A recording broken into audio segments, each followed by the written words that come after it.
क्या आपने कभी सोचा है कि जिस प्राण के बिना ये पूरा संसार एक पल भी नहीं चल सकता, जिसे स्वयं शास्त्रों में जीवन का आधार कहा गया है, वही प्राण आज संसार में प्रसिद्ध क्यों नहीं है?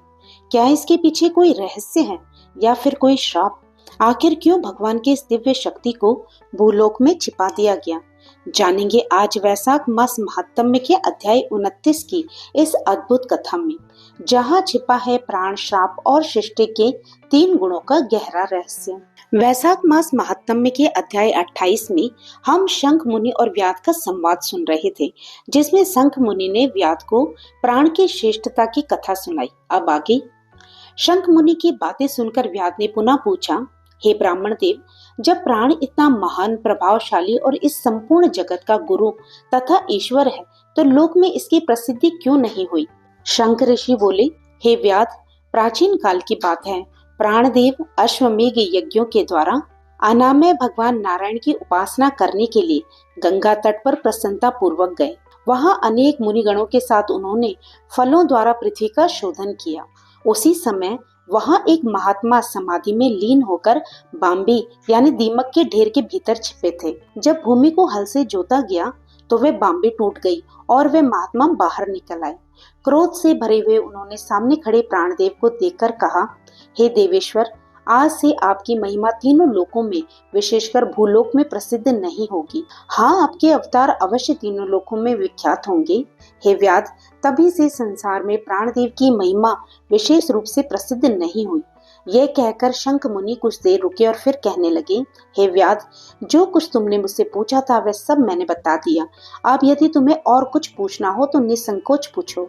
ऋषि की बात सुनकर व्याध ने पूछा, हे ऋषिवर, भगवान विष्णु द्वारा रचित करोड़ों सहस्त्रों सनातन जीव भिन्न भिन्न मार्गों पर चलते और अलग अलग कर्म करते क्यों दिखाई देते हैं? इन सब का स्वभाव एक समान क्यों नहीं है? कृपया विस्तार से बताइए। शंख मुनि कहने लगे, हे व्याध, रजोगुण, तमोगुण और सतोगुण, इन 3 गुणों के भेद से जीव 3 प्रकार के होते हैं। राजस स्वभाव वाले जीव राजस कर्म करते हैं, तामस स्वभाव वाले जीव तामस कर्म करते हैं और सात्विक स्वभाव वाले जीव सात्विक कर्म करते हैं।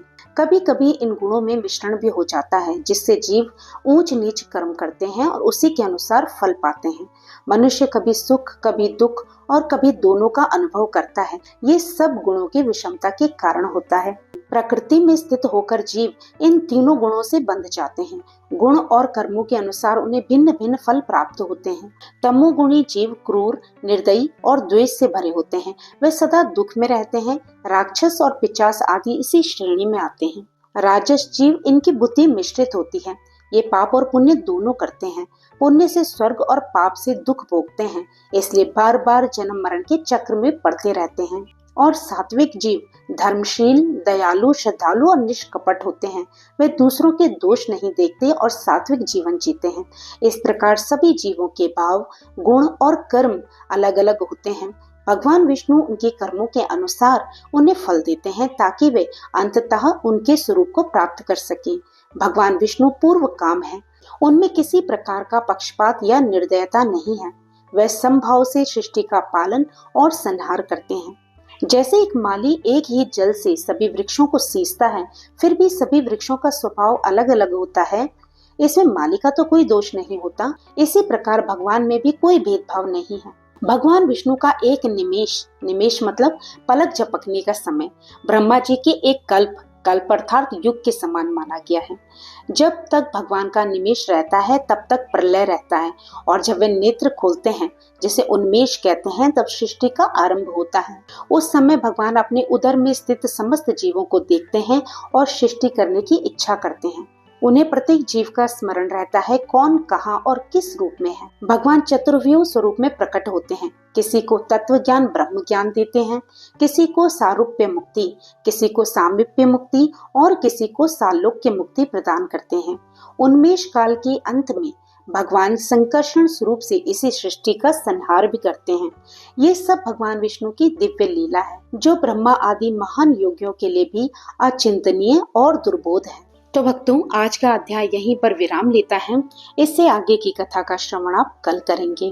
तो यही था वैशाख मास महात्म्य के अध्याय 29 का गूढ़ रहस्य, जहां हमें समझ में आया कि हमारा जीवन, हमारे गुण और हमारे कर्म सब कुछ हमारी दिशा तय करते हैं। अब एक सवाल जो आपको अपने आप से पूछना चाहिए, क्या आप भगवान से डरते हैं या आपको विश्वास है कि भगवान हर पल आपको देख रहा है?